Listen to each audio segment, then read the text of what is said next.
Alright, g'day guys. Today we're going to be pulling the 2C3 motor out of my CE100 Diesel Corolla, and we're going to be turbocharging it using all OEM parts off a 2CT CT190 Caldina. So, got the turbo, we've got the pipe, and I've got all the other parts in the boot, so this should be fairly straightforward.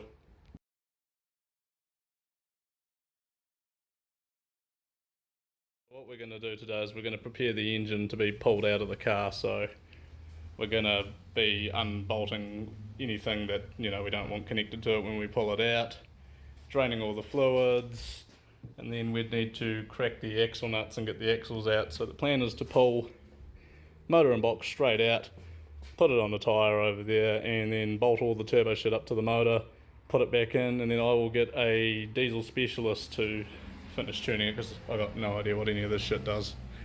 Yeah, this is very backyard of us, but I don't really feel like paying like $3 for get someone to just throw the kit on, so we're gonna figure out how to do it ourselves. Right, we're back at the donor car for my turbo conversion, just making sure we haven't left anything. I kind of want to get the turbo hat though. Yeah, for the valves. Right, so we come back and we figured out that I just need that pipe which goes to the oil cooler but also tees off there to go up to the turbo. I think it's for either drain or supply, but that bolt's rounded off, so we got bored and we're taking the head off instead. Alright, we're going to take the head off now and see if we can find out what went wrong with this thing, because the body of the donor car's mint.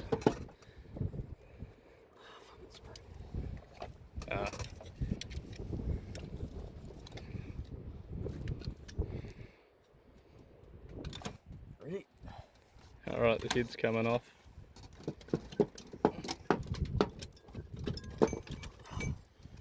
Alright, let's have a look at the pistons underneath. Oh, they're a little bit sludgy. Head seems quite alright in there. Oh, yep, there we go. Oh, there it is. One crack, two cracks starting to form, three cracks. Four. Okay, cool, we've got a cracked head, so that's why it's here. 2C moment. So I actually wasn't planning on turbocharging this one. We were just at Pick Apart one day and we found a turbo diesel one, so we just spent like a good 10 hours pulling everything off it. It was absolutely miserable, but we got all the parts in the end. I spent all night cross-referencing parts from a 2 chassis, and we grabbed a couple other bits today that we thought we might need, like this pipe which has a weird fucking tee off to go up to the turbocharger. Just stuff that would save fabricating. I wasn't actually going to do this so soon. This was like planned way further down the track, but I went over a massive bump in the road the other day, and you can't really see it, but that engine mount there, which attaches to my rear subframe, took a big smack and it sheared the bolts in the transmission housing, so we got to get the transmission out to fix that and re-tap it. But that transmission's kind of cooked anyway, so here's a spare one I've prepared earlier with bolts that aren't snapped in the housing, so we're going to get that one opened up and checked over, and then we'll mate it up to that one there. So it's a 1992 CE100 with a factory manual transmission. This is actually my third one. I've had 2 autos. The first one I sold to him and it cracked the head and blew up, which is unfortunate. My second one we tried to manual swap, but I couldn't find a flywheel anywhere, so we just put it back to an auto and sold it. And then I found this one down the road, and I knew it was manual from a Facebook listing, so I put a letter in his mailbox, and 3 months later I owned the car. But it's changed quite a bit from when I brought it, especially interior wise. So there's a FX GT hatch front seats that we're running in it, and the door cards, which I got a full matching set for recently, they're out of a L touring wagon, so I just had the shitty fabric door cards before, but now I can run 6-inch speakers in the front, not 4-inch ones, and they have a proper armrest. What else have we got in here? Steering wheel. This originally had the 3-spoke one like in the Camry, but I really wanted the base model one, the 2-spoke, so yeah, we installed that. It's got louvers, dealer option. I haven't gotten any rear seats to match the front ones yet. Those are monsoons and like a air purifier, just other random shit that'll go on the car when it's done. It's currently lowered? The fuck does lowered mean? It's currently lowered on JMX front springs, which are really shit, so I'm going to put coilovers in it. But because it's a CE100, I thought the front spring rates would be heavier for the heavier engine, but no, the rear ones are like lighter. So the front's got really nice fitment, but the back sticks up like 2 inches higher, so it's like doing a nosedive the whole time, which is how I destroyed the engine mount in the back of the subframe. What else have we got? Facelift, rear tail lights and garnish, cheeky shotgun tips.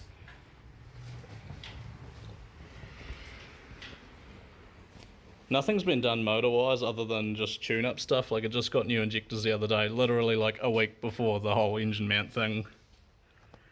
It's had that whole side of the engine rebuilt. It's a new water pump, new oil pump, new timing kit. And yeah, that's about it. It's been like sort of half-assed repainted. Like, most of that's been done because we were doing some panel work. But like the roof hasn't been done at all, and on the other side it's just like paint faded to all fuck, so I'm gonna have to repaint it again anyway. Okay, so I think this is going to be enough work for the first chapter, so we're gonna run a line, and this is going to be chapter 1. Chapter 2 is where we're going to have the engine on a stand and the gearbox split. And hopefully by then my spare gearbox is back from a gearbox shop, if any of them want to get back to me, and that's good, it's rebuilt, we can just bolt that up and go.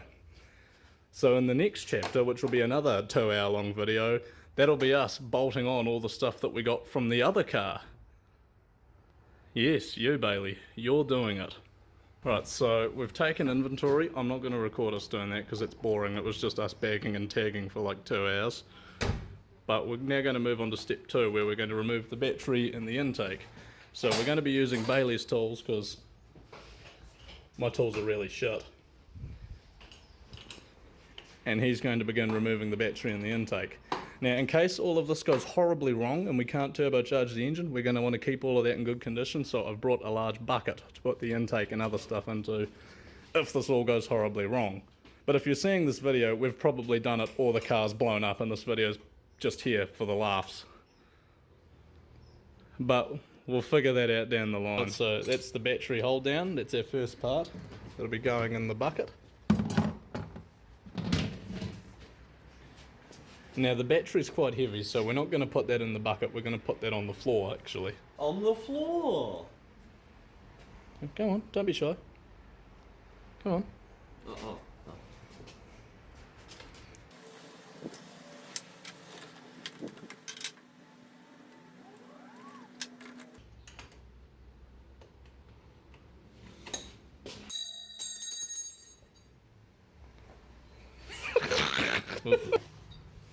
Was that just for dramatic effect? Yeah. Anyway, so next you're going to want to remove the battery itself once the cables have been disconnected.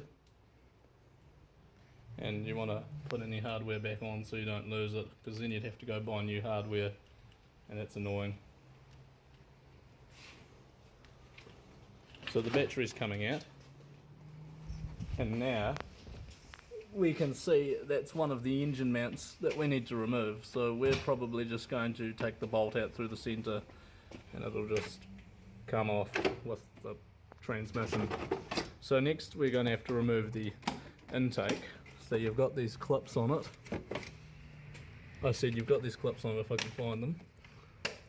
And the top part of the intake's going to separate like that. And then we're going to want to take this all off in one go. So there's one bolt here. I don't know what size it is, I think it's an 8mm. And then you've got a little like screw clamp thing here. That's a 10mm. And then you've got your breather hose which comes back down into the intake. Now if you've got a 2C that hasn't been freshly rebuilt in like the last 2 kilometres, this is going to be filled with oil, so don't freak out, it's normal for these engines.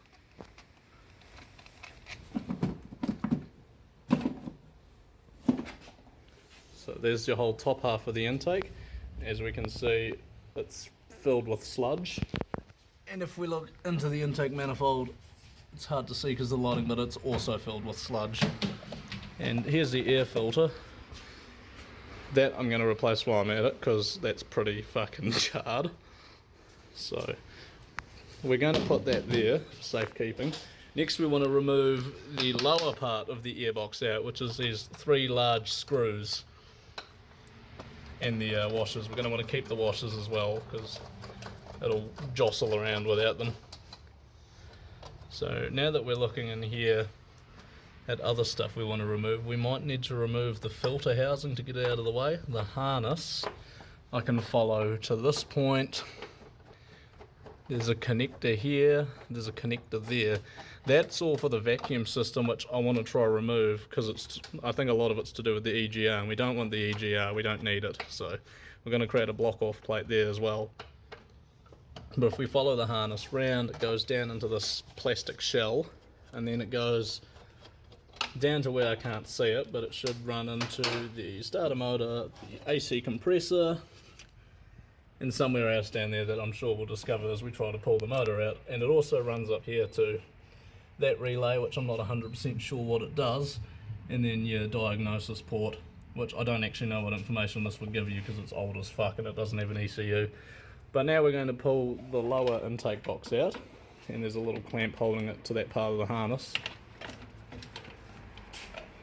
And you've got a little shield here which covers that engine mount, and that's just 2, I think they're 10mm bolts to get that one out. And while we're in here we can actually get full access to the gearbox where the shifter is, and there's quite a lot of slop in that shifter, but I've ordered bushing, so hopefully they arrive in time for me to put onto this one here because it's got the same amount of play in it. And we can eliminate that wiggling from the stick that's unnecessary. So we can tick off take inventory and remove battery and intake. So we're going to have a little look around the engine bay to see what else we need to remove, and then we're going to move on to draining the fluids. Okay, sorry. We take the bonnet off next, then we drain the fluids. That's sort of all that is, eh? Then we're going to unbolt the mounts. Then we're going to remove the axles. We might not have the tools to remove the axles because we couldn't do it on the white one with the sockets. We needed heat, and we haven't got any heat yet. But there's another guy that you'll see later on in the story who does have the heat, and he's fucking hot. Okay, so now that your assistant has grabbed all the hardware that you forgot to get and put in the box, very important, we're now going to remove the bonnet. So we're going to want to disconnect the lines going to the washer nozzles, and we're going to unbolt it from the 4 bolts there. And we're going to gently remove my bonnet that's in pristine condition, so I don't want to damage this. And we're going to store it somewhere for safekeeping. So, there we go, we've just disconnected it from where it goes into the chassis. So this will stay with the bonnet, which is convenient. So we're going to want to undo those, and we'll probably do one side at a time and brace it, and then we can just take it off and put it on the ground and then move it somewhere safe. No, we're not going to do that. So we're going to mark the bonnet mounts so we know, where to line them back on when we put the bonnet on, so it's not sitting on the puss.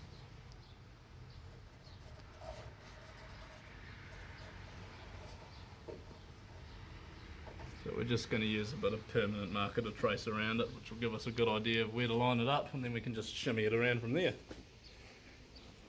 Now, getting back to the harness, I've also noticed that this leads across here into that fuse box and that fuse box. Those we're probably just going to unbolt and take it off with the engine and the harness all together.